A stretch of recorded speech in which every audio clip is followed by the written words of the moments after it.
Hello, hello. Hi, guys. Hello, everyone. Very nice to see all of you here. We have a lot of people in the room already.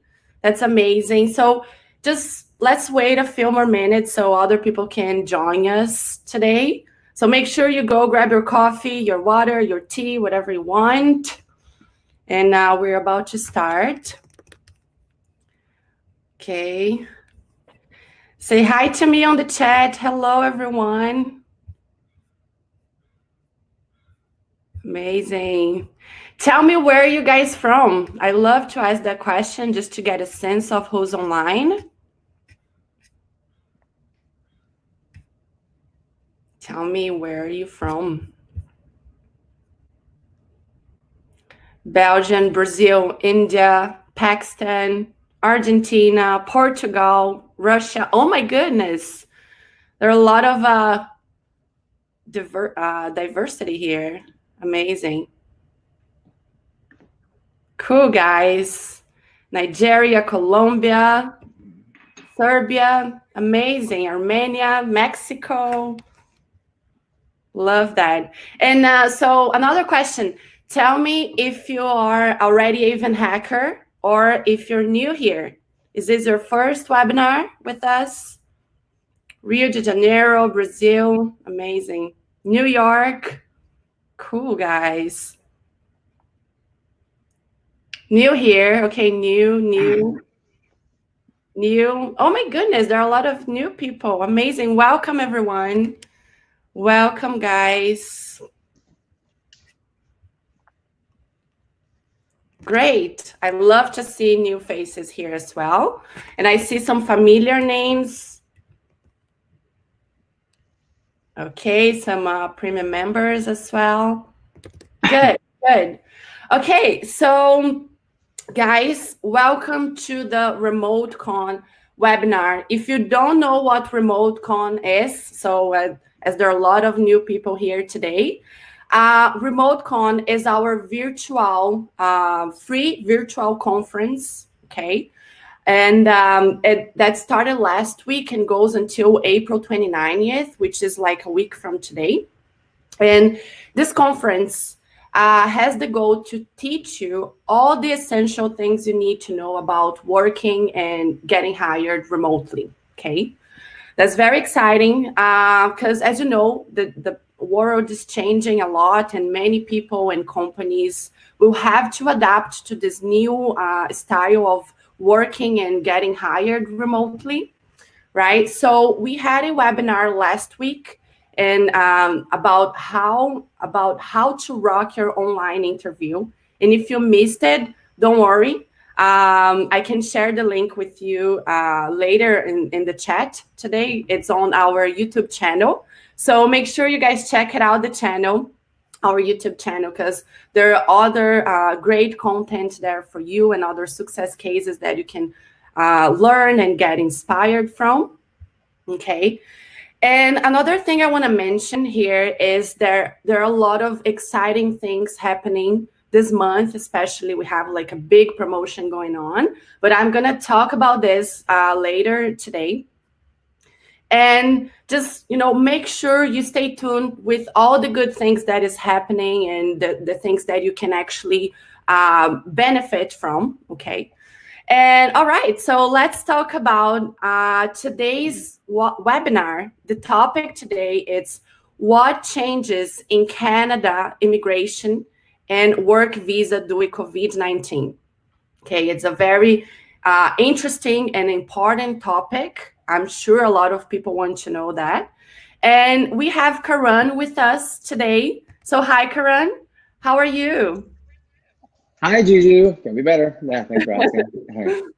Amazing. Thank you so much for being with us today. So guys, Karan is our immigration consultant at VanHack. So if you are in our community already, so I'm sure you have seen him before. His webinars is always pretty popular here.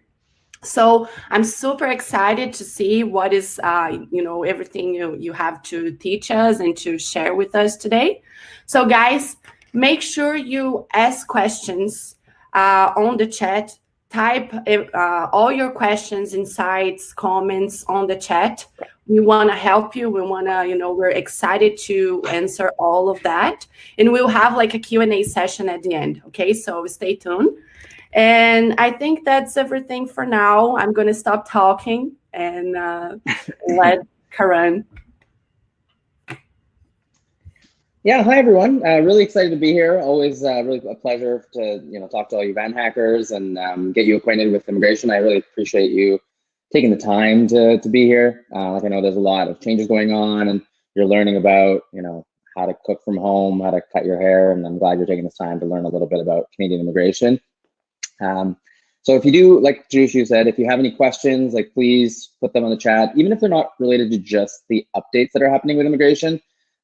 So just even regular immigration stuff, like feel free to ask those, don't be shy. And yeah, if you have questions afterwards, we'll get to them at the end. I think another couple of things, just housekeeping tips is just any of the updates that we're saying here, they're general advice. So you always kind of want to check in and do your own research and check in with your immigration consultant or lawyer if you have one as well. Yeah, just it's good to know that. And let's maybe jump in. I'll just share my screen, so just bear with me.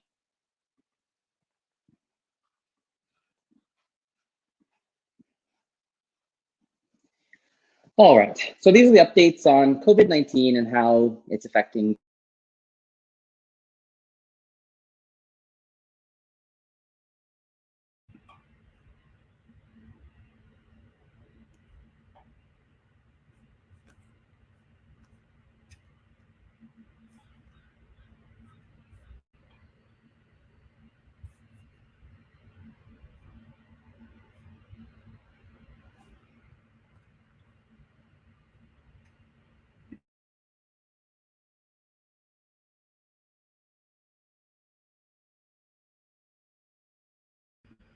So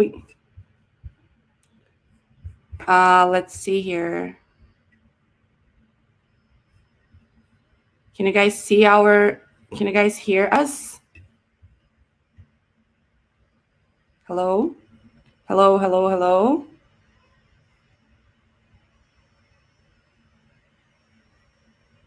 Hello? Oh, sorry, can you hear me now? Yes, now yes. So strange. Yeah. Sorry, guys. Okay. Weird. Okay, I'll kick back here and start. No, not completely over again, but yeah, I think the important part to remember was just with this that remember to just check yourself as well on any of the information getting here. It's a little general information. You still want to just do your research for your own application as well.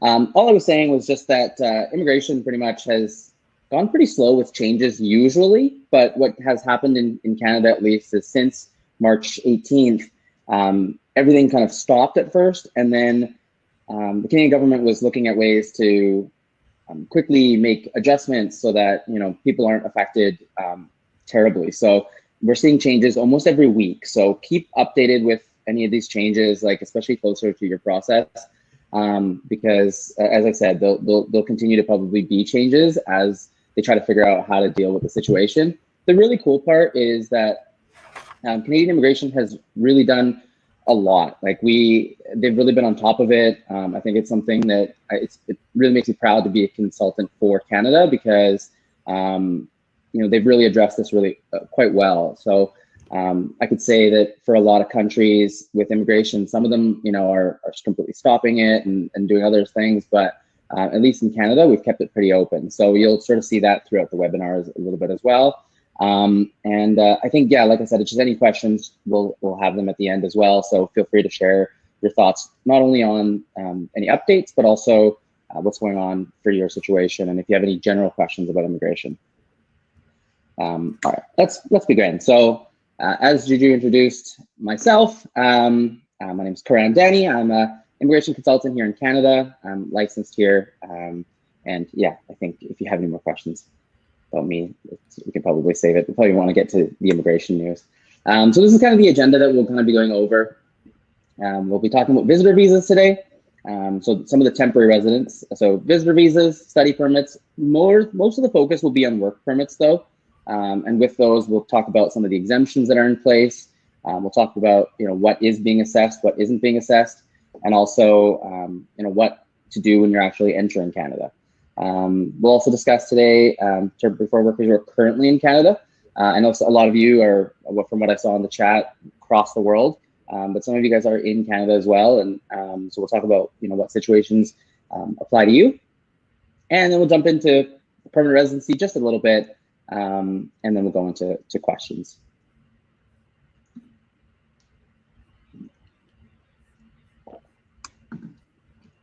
Okay, so we'll just jump into visitor visas and ETAs. So this would just be temporary residence. I would sort of say that, and this has kind of been the general guidelines, Canada's a great place to come for tourism. Probably right now is not the best time to come for tourism. If you're applying for a visitor visa as an ETA, I generally would just not apply for one right now. I would only do so if you're traveling for an essential purpose. And there's a list of essential purposes that you can find on the Canadian website. I won't go through all of them because I think it can be pretty redundant. But the idea, though, is that if you are needing to come to Canada, it should only be for really essential reasons, right now at least, if you're a visitor, if you're just coming for tourism. There's also some ways to fill out the application form, so you may want to check in with somebody. So for instance, on the application form, you kind of need to write like COVID-19 is your exemption and things like that. So just before you file, if you are in this process, definitely get some extra help. But some of the exemptions that currently exist are for immediate family members of Canadians or PRs, and also reuniting with Canadian family members who is not a Canadian PR. So again, check to see if that's something that you're eligible for if you do have family here. Those are the big exemptions, and there's different methods in which to apply for those. But otherwise, with visitor visas, if you're applying, they're pretty much not really looking at them. They're focusing mostly on essential applications, but also work permits and study permits. So, and I think that's the next ones to get into. All right, so for study and work permits. So the directive has been that if you're applying for a study permit or a work permit, to definitely do so outside of Canada. And when you are applying, apply online. So don't apply by paper right now. Online applications are your best resource. And then when you're entering Canada, basically if you're a student, there's two conditions that make you exempt to the travel restrictions. So there were a bunch of travel restrictions introduced on March 18th. So any exemptions to those would be that you either have already a study permit, or you have a point of entry letter of introduction saying that you were approved. That letter would have to be given to you on or before March 18th. Basically, it's just a letter authorizing you to receive your study permit when you enter Canada. For anybody who's a temporary foreign worker, same sort of thing, except that there isn't a restriction on the deadline, on the timeline. So if you have a valid work permit already, or you have a point of entry letter of authorization authorizing you to come in and work, that will work as well, even if you continually get one. So I think what that pretty much shows from that directive is that study permits going forward, if they are approved, you still won't be able to enter Canada as of yet. But if you're a worker and you are getting approved for your work permit, you can still come to Canada. I think another thing to note is just that Canada understands how important temporary foreign workers are to the Canadian economy. And once all this, COVID-19 stuff is done, I think that they're really going to play a big part in Canada's economy coming back. So that's really seen in the directives that most of immigration officials in Canada have put out. So which is really good news for a lot of you. Okay, and then also before you do come to Canada, really good to check with your employer that the job you've been hired for is still available. A lot of things are happening here with companies, and some of them, the job offer might not still be available. I think for most of you guys, you'd be let known pretty early on. But yeah, I would just check before coming. They will ask at the border for sure. And there's a few more things to do when you are coming to Canada. just to protect the safety of yourself and the people around you. So we'll talk about that in a bit as well. Okay, so let's talk about the assessments for these applications and what to expect. So basically, the directive from Immigration Canada has been that applications are still being accepted. We're still applying for applications. For all of you that remember, there are usually 2 steps when you're applying for a work permit, at least through us for VanHack. There's usually a side where we would apply for the company to apply for what's called an LMIA, so that they're able to get you guys and then you would apply for your work permit using that LMIA. So those LMIA applications for companies are still being processed. There's usually a 14-day time frame, and we're still finding that 14-day processing time are still being met, which is great. So we're still getting those LMIAs, and then with those LMIAs, we're still helping people apply for their work permits.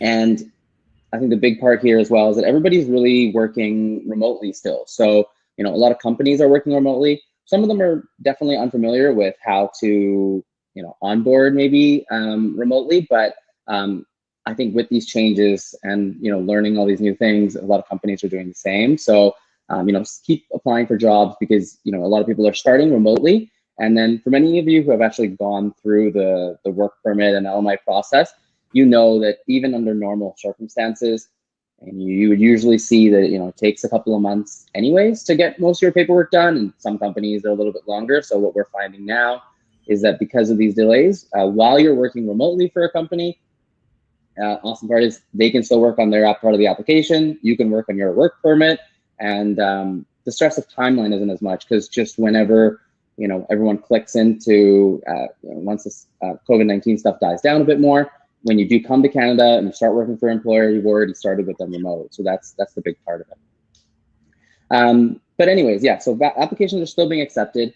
We are finding with LMIAs, they're being approved in a regular time frame. Work permits are still delayed. So work permits, because essentially the LMIA workers, the ones who are assessing those, it's a government organization called ESDC. They're still working from home, so they're still able to assess them. With visa offices across the world, you guys probably know more than anything that in each country, you're finding lockdown procedures in place. And so to protect the safety of those, visa officers, most visa offices are running with less staff, and they are really focusing on just essential and urgent applications. So there's a guideline of a few jobs that are really needed in Canada right now with agriculture, things like that. So they're just focusing on those. But I think once your application is in, they're still asking people for updates. So they'll ask you for your medical exam and things like that. You may not be able to give it right away, but the idea is that once that application is in, at least it's getting it processed, maybe at a slower rate than normal, but it's still going through that. So like I said, visa offices still running, lower capacity.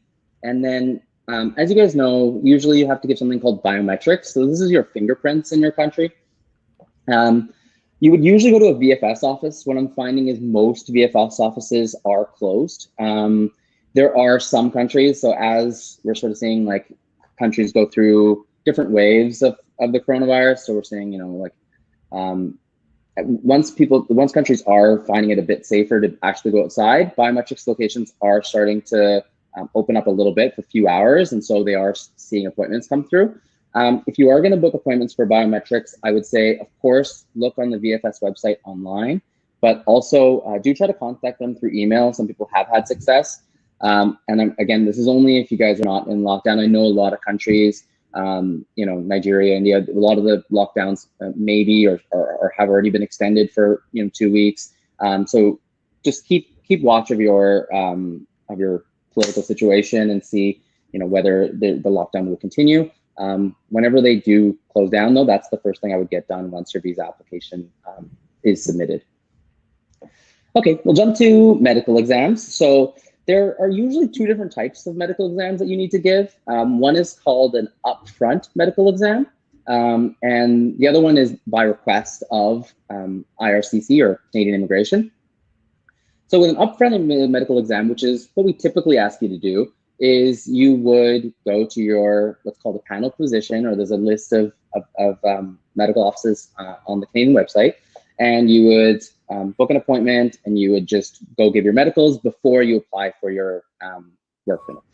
Right now, with panel positions mostly being closed, what we're doing is we're submitting the applications, and then IRCC at some point will request medical exams.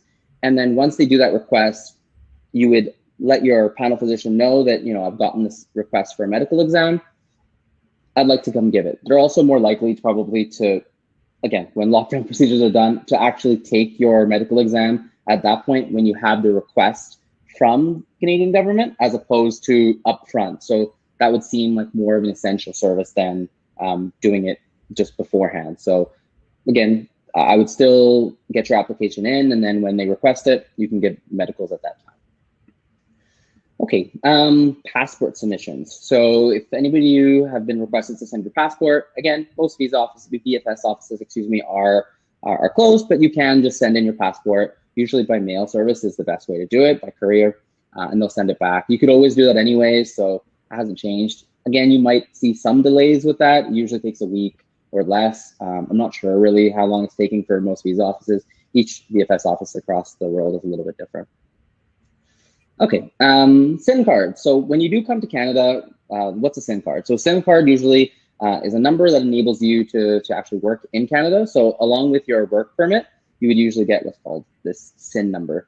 You usually would go to a Service Canada location, but just to protect the safety of everybody, the idea is that you would apply online. Time frames are still uncertain. We're expecting a couple of weeks usually, but still, you would just do an online application for that.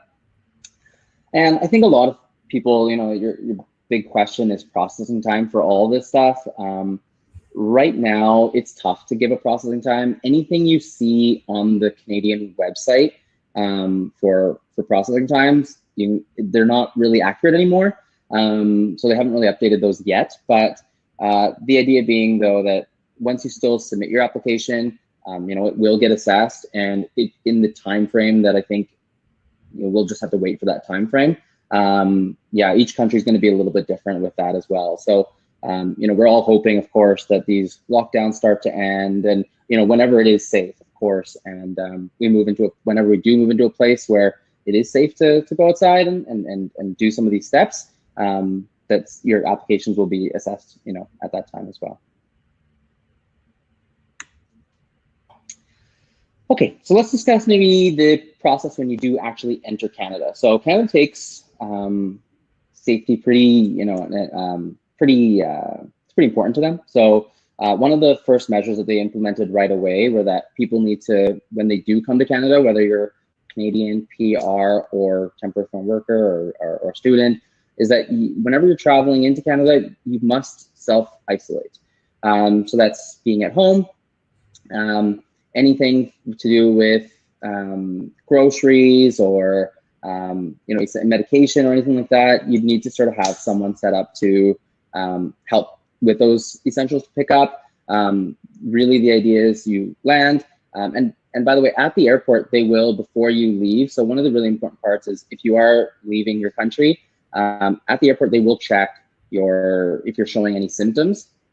If you are showing symptoms, I would recommend you delay your flight or go to a different time. Like, do not board when you do have any symptoms if you're showing anything, because they will deny you there, and they're only allowing people to enter Canada who are not who are asymptomatic. So the idea being, yeah, you want to be healthy when you're sort of traveling. That's really important, and then isolate for 14 days when you do get to Canada. They've just this week actually announced some new directives, just saying that, before there wasn't a lot of things in place on what you need to do when you do come here, like how do you get to your house and stuff like that. Now they're asking you to take private transportation if you can, but to wear a non-medical mask for face covering when you are traveling, and making sure that you do have a plan in place. So for most of this, I would say it's good to check in, like if you are getting hired through VanHack, the cool thing is, we have a great relocation coordinator. So work with her on finding a great place to stay. There are and there's government help as well in case you do need it. So if you aren't able to find a place, there are some facilities that they can arrange. So, but the idea though is that for anything like this, just I think you do want to check before you come in terms of what all the criteria are, because when you are here for 14 days, you know, a lot of times, you know, maybe the company would help pick up some of these things for you. And so, you know, especially for basic necessities. And really important, if you are at home and for some reason at some point you do develop symptoms, just call a healthcare professional immediately at that point and continue your self-isolation for another 14 days if you are developing any symptoms. All right, so maybe let's discuss the temporary foreign workers who are in Canada already.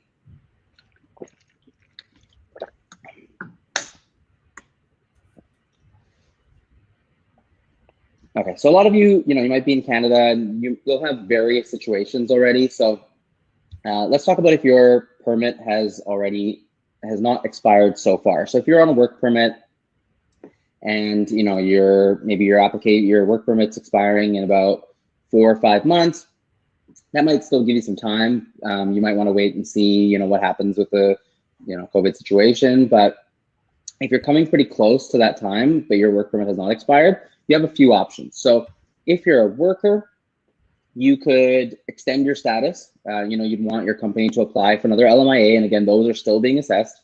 And then you'd want to extend your status for just online again. You'd want to do so before your work permit expires. So as long as you do it before your work permit expires, you can continue to work. It's what's called implied status.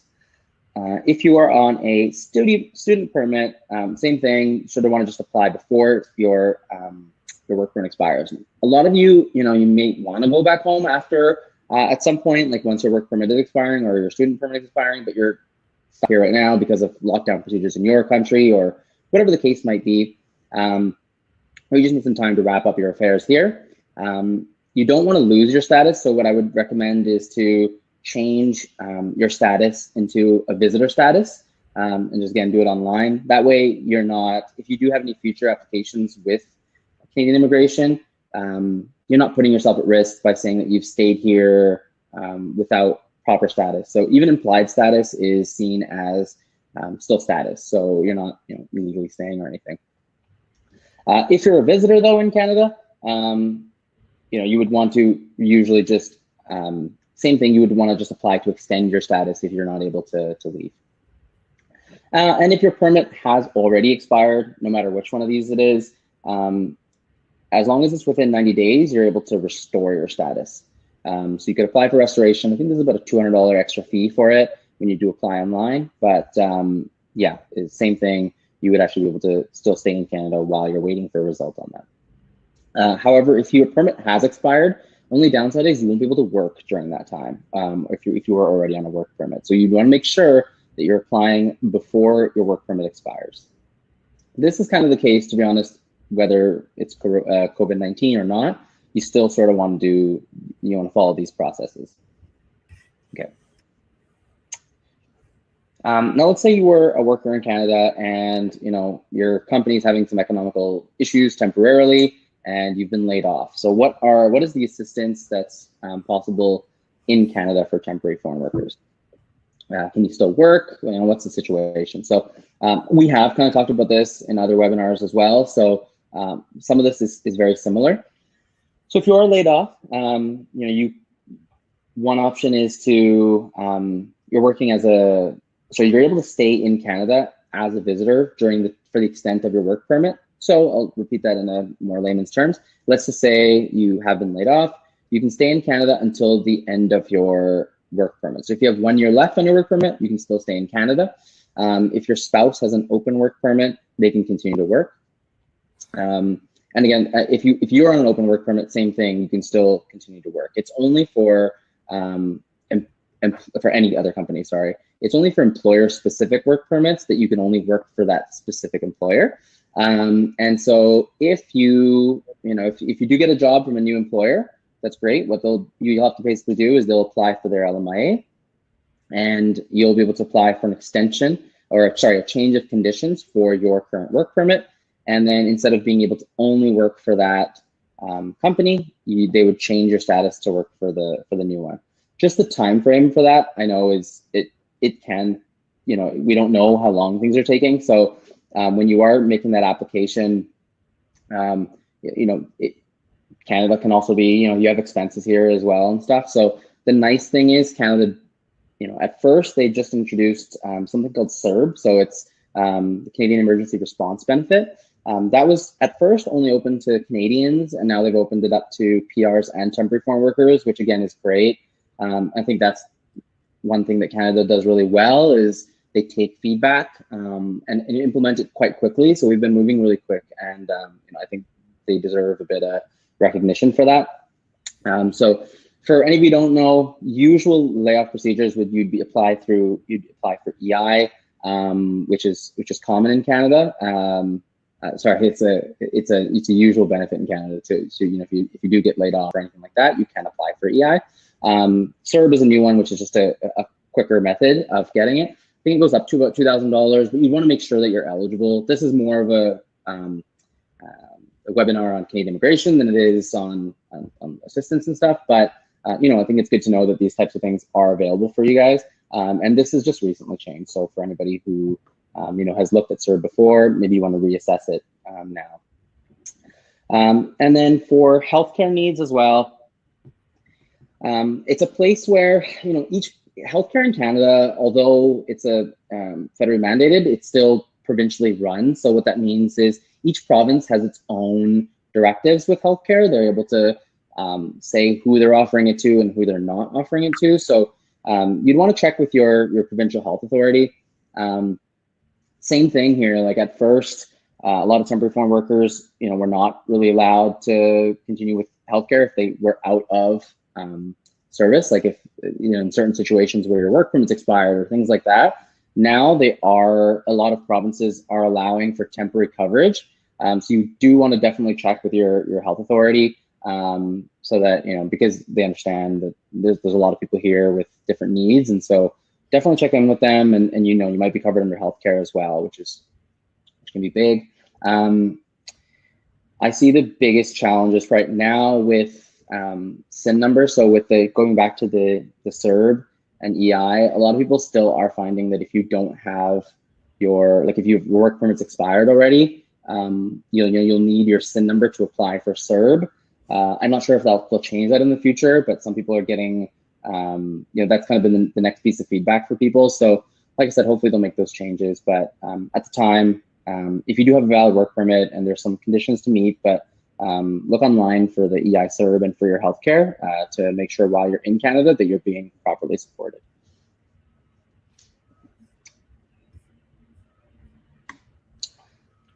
All right. Sorry, would you mind Yes. if I just interrupt for a second? Because I saw some questions about like people asking exactly what EI or CERB or some of those names mean. If you could just elaborate a bit, yeah. Yeah, no problem. Thank you for stopping me. I sometimes just I ramble on, and I like hearing the sound of my own voice, so this is kind of perfect. Okay, so yeah, EI and CERB. So EI is what's called employment insurance. If you get fired or laid off, there's certain conditions that you got to meet, but it's like basically the government compensation for you during that time. So EI, for instance, is something we all pay into. So when you are an employee here in Canada, little parts of your paycheck go to taxes, of course, and some of it do go to what's called EI, so employment insurance. Just means that, if you do get laid off or fired, that while you're waiting and trying to get a new job, you can still get, the government will give you some assistance during that time. So your life's not, crazy hard while you're looking for a job. So that's kind of what EI is. And then CERB was more recently introduced as kind of an emergency response benefit. So same sort of idea as EI where it's compensation, but like I said, it's about up to $2,000 and they did it pretty quickly. So if anyone's applied, I think within 2 weeks, they were given this like $2,000 monthly to try to combat the fact that, you may have lost your job. And so they don't want the economy completely crashing. So that was the Canadian Emergency Response Benefit. I know where my limitations lie. And so I know that with some of these things, I don't know as much detail in terms of like for instance, with CERB, I think in order to qualify, You know, you need to have made at least like $5,000 in the last year or something. So anyways, there's things like that that you just may want to check that you qualify. If you're working in Canada for the last year or so, like I don't think most people have an issue, but still, or even less time, but you do just want to check online before. So hopefully that explained EI and CERB a little bit to people. Do you know if there's any other questions around it or just the definition behind it? I was just the definition behind it, yeah. Okay. Okay, cool. Yeah, and if there are more questions, like feel free to keep shooting them at me, and I don't mind. Okay. Yeah, I can't unfortunately see the chat. Okay, but let's see the permanent residency applications. So we'll touch on this really quickly. I don't think this affects too many people, but you know, for any of you guys who are in express entry draws, so maybe I'll just quickly explain what an express entry draw is. So any application for PR, like there's a couple of different methods, but one of the quickest and fastest methods to permanent residency in Canada is through express entry. So it is a pool of people. So basically you put in online your application for express entry. Once you're there, you get assessed based on your criteria. So let's say, you know, you've completed a year in Canada, you have a specific language score, your age, all these factors go into giving you a certain amount of points. With these points, there are draws periodically, so maybe every week, 2 weeks, 3 weeks. There's no set time frame, but whenever there is a draw, they'll pick people from the pool and they'll allow those people to apply for permanent residency. For any of you who've kind of been watching these draws for the year of 2019, you probably would have seen kind of consistent, like, you know, maybe starting off slow in the beginning of the year and moving up points wise to about, yeah, you probably saw more recently numbers between like 468 to 475, somewhere on there were kind of the points. The reason I kind of want to address this is that most recently, I think they do have a lot of applications to work on. So what they're doing is they're really slowing down express entry draws. They're still doing the draws, but they're just changing the numbers and who's being invited. So what we're finding right now is there's a few different categories to usually apply under. We've seen some draws where their points are more like 700, 800s. What those draws mean, by the way, is that typically anybody who's invited by the province. So let's just say you live in British Columbia and the BCPNP is an organization here. So you could apply to them. And if they are like, you know, they nominate you for PR, you basically add 600 points to your draw. So if you guys do see any draws that are above 700, 800, that usually means that for that draw, they're only inviting people who have been invited by the various provinces in Canada. And the other draws that we're seeing are usually people who have Canadian work experience. So if you have 1 year of Canadian work experience, at least in a skilled occupation, we're finding those draws as well, people being picked actually at lower rates. So you're seeing with those, maybe I think the last draw came in at about 455. So they're still doing draws. The category that seems to be being left out right now, at least, are federally skilled workers who don't have a provincial nomination. So, you know, if you are in the pool, keep your profile there, I would say, probably, because you never know what the draws will show. But right now they're focusing, I think, mostly on people who are in Canada who are applying for PR and those who have been nominated by the province. Not sure when that'll change. It's I think still too early to tell.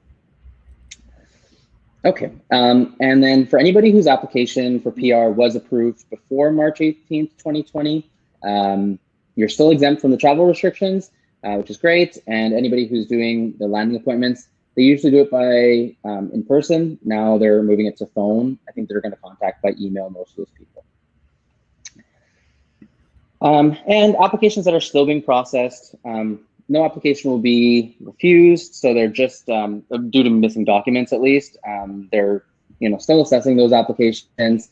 So keep your applications going. And what they're mostly doing for these and for work permit applications is if you had usually 30 days to give your biometrics, they're giving you 90 days. And even at the end of those 90 days, they're, I think, saying that they're going to reassess after 90 days. So they're just buying themselves some time. So no pressure if your biometric letter for your work permit or anything else does say you need to get it in 30 days. Right now, that's kind of been extended. So keep looking at that. And I think if you guys, I think there's a lot of details. So feel free to always ask, like, you can always ask me questions. You can also message me on Slack as well. We also do have a community of people. If anybody of you are premium members, there's also a really good immigration group there, and feel free to continue to post questions there. And ask the community, because, if you have a question, it's likely that somebody else will have a question, and even if they don't, they're learning something new, and I think that's always really cool when we're sharing knowledge. Yeah, and I think, speaking about premium, I'll let maybe Juliana come back and just kind of talk about it a little bit before we jump into questions. Yes, amazing. Thank you, Karan. Yes, we do have a lot of questions already on the chat, so I'm excited to go over it. And so just before we jump into premium, right? It's great to see that. Well, it's a very delicate moment, right? Like, a lot of things changed in the past month or so, but it's good to see that there's still, Canada is still processing visas and applications and things like that, but it's still the delay time and everything. But it's guys, it's really important. Now we really create that mindset of your health is the first thing. Keep in mind, just be aware, protect yourself and others around you. Use masks and try to be at home. And this is a good time as well to prepare yourself, right? And VanHack, it's also all about the preparation, right? I don't know if you have heard about premium before. Basically, we have two things in VanHack. We have the recruiting part of VanHack, and we have the educational part of the platform, which is called premium, and where we provide preparation for our candidates, right, to get more confident, to get more prepared for this overall world of interviews and all of that. We help with the immigration support and everything. So yes, preparation is key. It's our main value here. And because we do believe that well-prepared candidates will have higher chances of being successful, right? Of getting an interview, of getting an offer, or just feeling confident overall. So what do you get as a premium member is the most popular service that we offer is the interview preparation classes.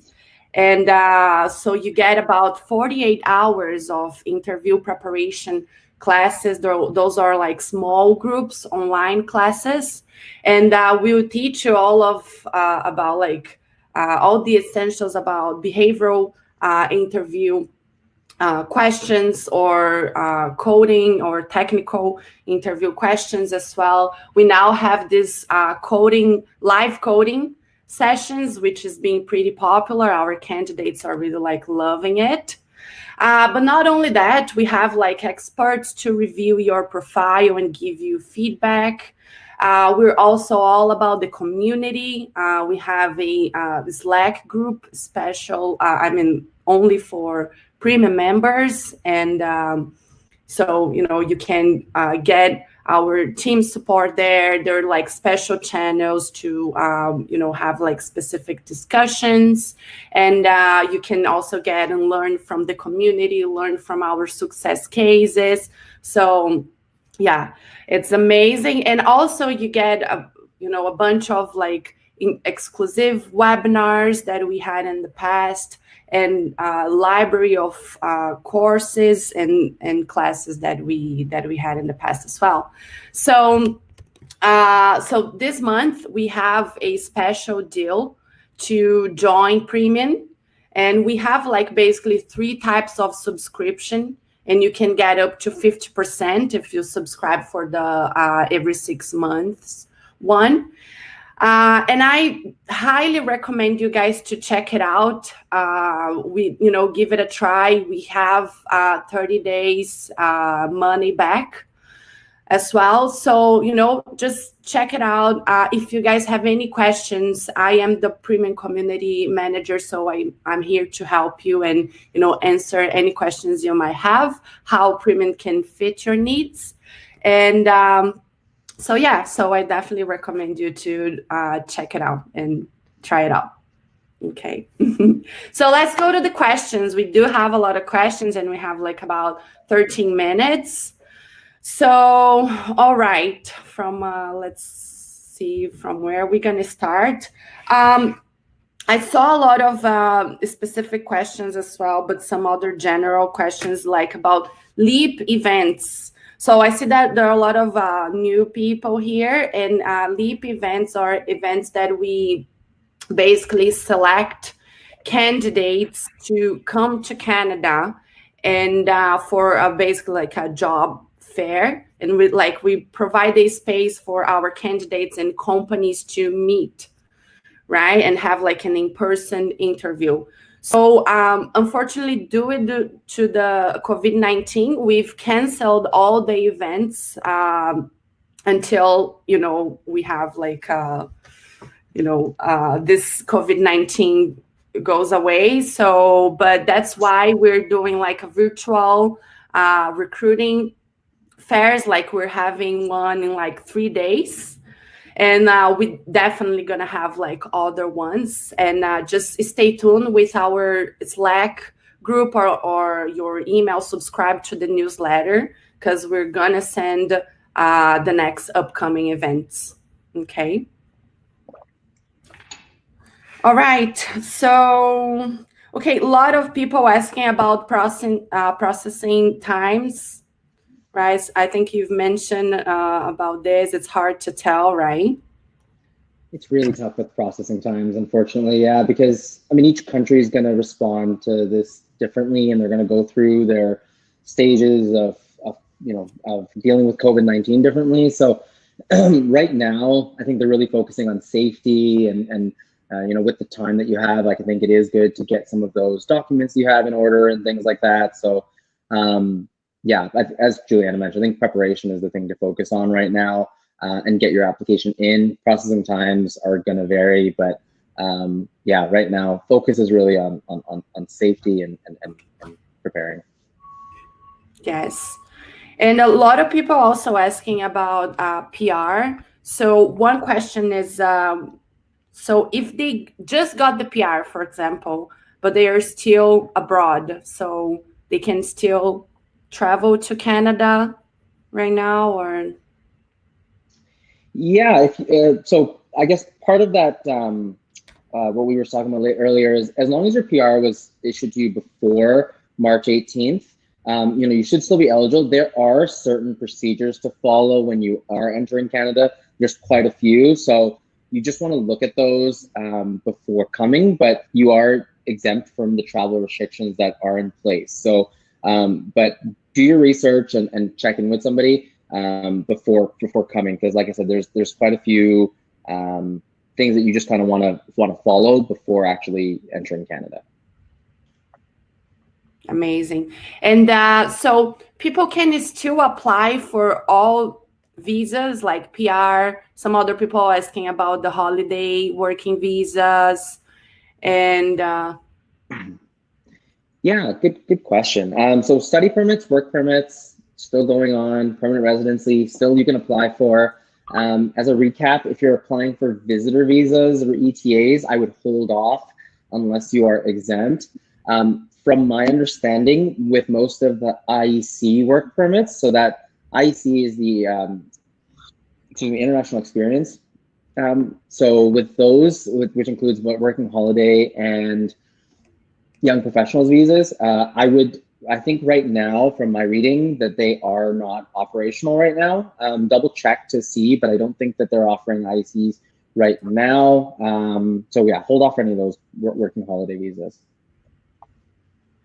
Oh, and sorry, do you mind if I just say one more thing? I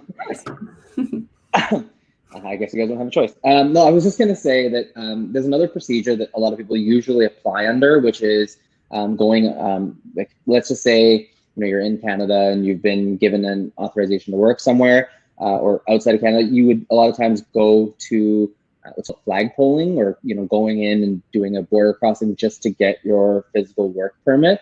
Right now, that is not recommended to do. Again, it's just same reasons is for safety. At the border, they're only really dealing with non-essential services. So that was just a question that I thought might come up or I might talk about, but I totally forgot. So anyways, point of entry, flag polling, not really recommended right now. Amazing. And so I have another question here. Is it possible to change the closed work permit to an open work permit if the person got laid off during COVID-19? It's a good question. Right now, there aren't really any parameters that would allow you to change from a closed to an open work permit for that reason. There are some ones that if you're, there's to protect you in case your employer is causing mental or physical, issues to you or something like that. But I don't think COVID-19 kind of falls into that just because you were laid off. But yeah, that's the only condition that I know on which that you could change from a closed to an open work permit. For any of you who have, like, if your work permit is expiring within 4 months and you've applied for PR already, when you, so let's just say you're already applied for PR and your work permit's about to expire within within 4 months, you could potentially apply for a bridging open work permit. But same thing, you'd have to wait for the open work permit to actually be issued to you before you can start working for any other employer. So that would be the only cases that I can imagine right now. But otherwise, if you're on a closed work permit, yeah, unless another person employs you on another closed work permit, there isn't really a way to switch to an open. But good question. Amazing. So I see also a lot of questions about pre-min, and I can definitely answer some of them here. So there are people asking if pre-min help with IELTS or other similar tests. No, we actually, our classes are interview preparation classes. And so that means it's 100% focus on a job interview situation, right? So we cover a lot of topics within this topic, but also this is an amazing opportunity for our candidates to improve their English grammar, their pronunciation, their vocabulary, it's English skills overall, right? And plus get the confidence working on your interview skills, on your presentation skills. So you definitely learn English or improve your English, because when we talk about communication, right, there's always something to improve. So yeah, but we don't specifically help with the IELTS, but it can definitely help with your English performance, okay? So what else? There's so many questions here. So can people change status if they are in Canada already? Yes. So if you're in Canada and you want to change your status at any time, you can. So there's different, just to go over it again, if you're a visitor, you pretty much just want to extend your status as a visitor. You won't really change your status. If you're a visitor, you pretty much will only just apply for those specific work permit or study permits. But if you're a student or a worker, you can change the status or condition to a visitor or to a student or to a worker with a different work permit. But yeah, you can definitely change your status when you're in Canada for sure. Great. And let's see here. There's some other people asking about this. What are the highly demanded skills? Wow, that's a great question. There are a lot of skills that is in high demand currently. I can name some of them, like JavaScript, React, Python, Java, Ruby on Rails. So yeah, there are a lot of opportunities. So okay.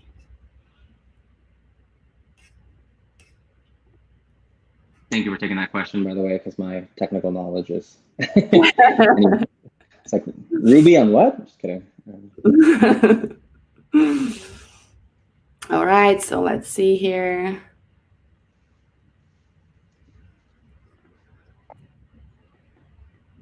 Okay, there are other specific questions like, what is the process for PR, like how they can apply for PR or for like work permit. I guess like we covered this on the previous webinar we had like about a month or two ago, right?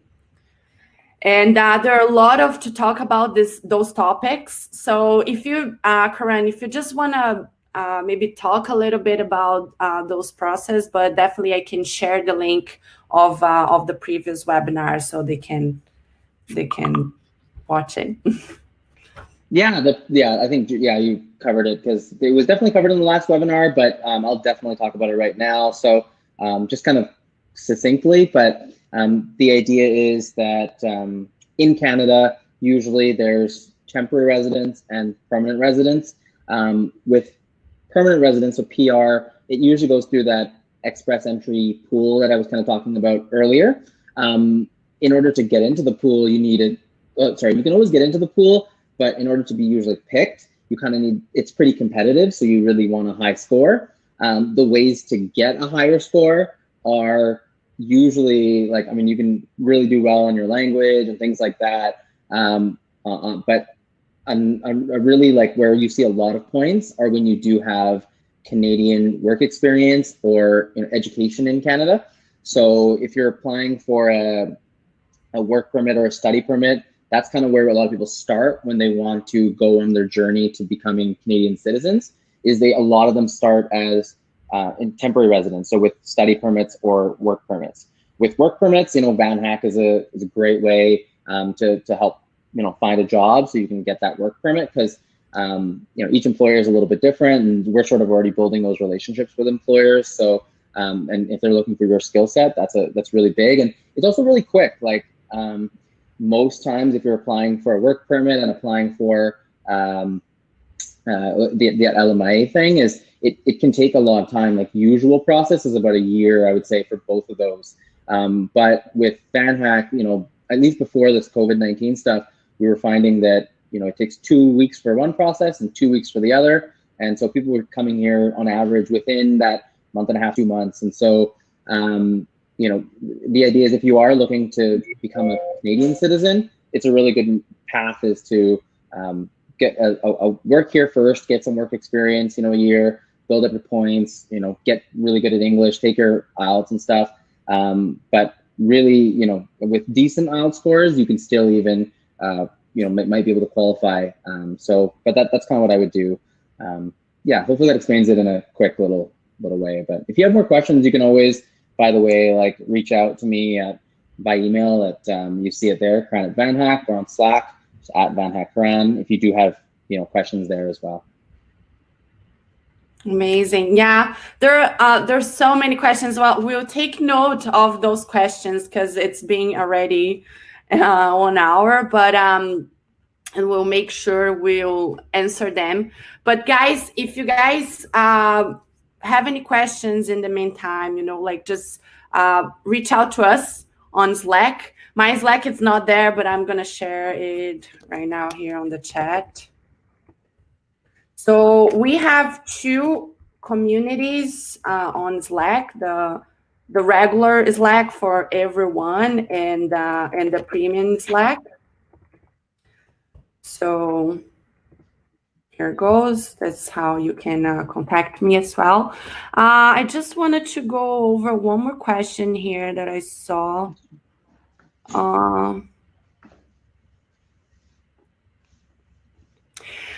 Okay, so Sean is asking, will there be a reduction in number of immigrants due to the COVID-19?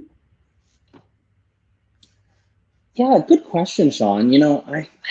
It's tough because as immigration consultants, we unfortunately don't really work for the Canadian government. So it's hard to say how many immigrants will, people from abroad will we actually take on in Canada. We've actually taken, I think the cool thing about Canada, at least, and again, why I'm so happy to be a Canadian immigration consultant, is just that we've always been fairly open to,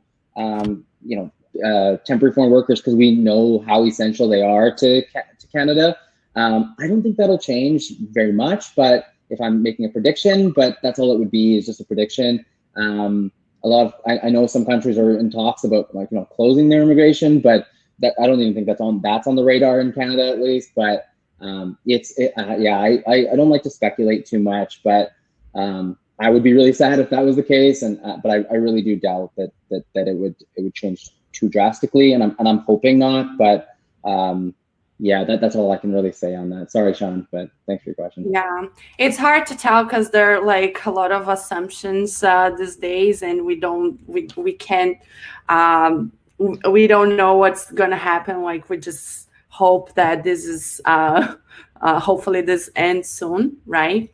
But all we can really say that. Oh, sorry. All we can really say is that we can go by kind of what they're already doing, and all the actions that they're taking are really there to support temporary foreign workers. And really quickly, like all in this month, they've really put a lot of things out for Canadian workers. So for temporary foreign workers. So, I think Canada at least really does take care of and care about our temporary foreign workers overall, I would say. So hopefully that'll just continue. Yes. And one thing that I always like to be, to keep myself positive. And I think this time it's a good time to, try to be as positive as we can. And I think it's really important for us to start creating that mindset of preparation, right? It's a good time to build skills and prepare. We're spending a lot of time at home, and try to make the most of this time, right? Try to learn something new, or just improve yourself, because when this entire COVID-19 ends, you're gonna be you're gonna have like improved some skills. You're gonna be more prepared for the market, because some companies have closed or have put their hiring process on hold, but there's still a lot of opportunities. And when this everything ends, I'm sure there will be a lot of opportunities for every segment. So let's just try to keep ourselves positive, and keep building skills and improving ourselves. Okay. So would you like to add anything, Karan? No, I think it's all covered, but I just want to say thank you so much, everybody, for taking the time out of your day to be part of this. I know you're from all around the world, and your evenings and your families are maybe waiting for you. And anyways, I really do appreciate taking the time and learning a little bit about Canadian immigration and what's going on. So I can't show my appreciation enough. Thank you. Amazing. Definitely. Thank you guys so much for your time. Thank you, Karan, for all the insights. I'm going to share this link, guys, later on Slack, so you can review it. You can, just make notes and share with your friends. If you think this was valuable to you, please share and, spread the message. And you guys have a great day. Let's keep hacking together. And don't forget to check it out, Premium, okay? It's a good opportunity. It's a big promotion. So, yeah. Okay. Thank you, Karan. Thank you, everybody. See ya. Bye, guys.